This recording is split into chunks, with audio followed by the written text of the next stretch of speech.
महेशं गजेन्द्रस्य कृत्तिवसानं वरेण्यं जटाजूटमध्ये स्फुरद्गाङ्गवारिं महादेवमेकं स्मरामि स्मरारिं महेशं सुरेशं सुराराग्निनाशं विभुं विश्वनाथं विभूत्यङ्गभूषं विरूपाक्षमिन्द्वर्गवह्नि त्रिनेत्रं सदानन्दमीडे प्रभुं पञ्चवक्त्रम् गिरीशं गणेशं गले नीलवर्णं गवेन्द्राधिरूढं गणातीतरूपं भवं भास्वरं भस्मनाभूषिताङ्गं भवानी कलत्रं भजे पञ्चवक्त्रं शिवाकान्त शम्भो शशाङ्कातमौले महेशानुशूलिं जटाजूटधारिणि त्वमेको जगद्व्यापको विश्वरूप प्रसीद प्रसीद प्रभो पूर्णरूप परमात्मानमेकं जगद्बीजमाद्यं निरीहं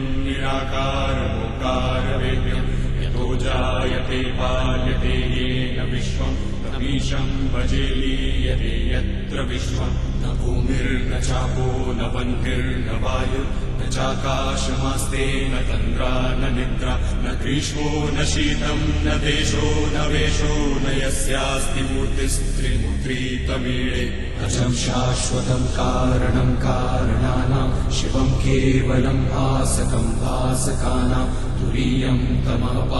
तमपारमाद्यन्तहीनं प्रपद्ये परं पावनं द्वैतहीनं नमस्ते नमस्ते विभो विश्वमूर्ते नमस्ते नमस्ते चिदानन्दमूर्ते नमस्ते नमस्ते तपो योगगम्य नमस्ते नमस्ते श्रुतिज्ञानगम्य नभो शूलपाणे विभो विश्वनाथ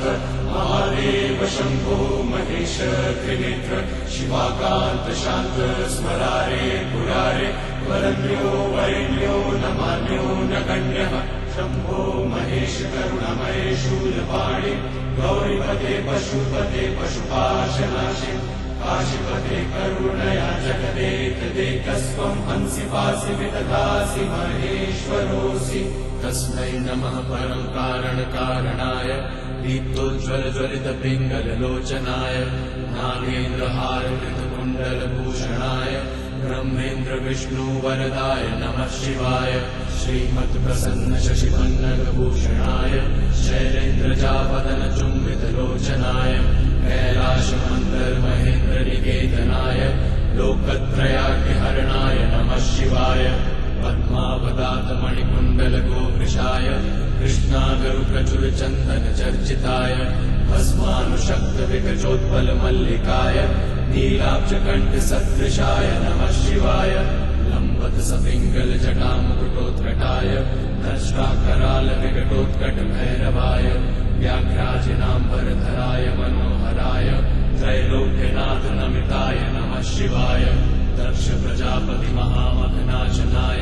क्षिप्रं महात्रिपुरदानवघातनाय ब्रह्मोरजितोरध्वगकरोटिनिकृन्तनाय योगाय योगनमिताय नमः शिवाय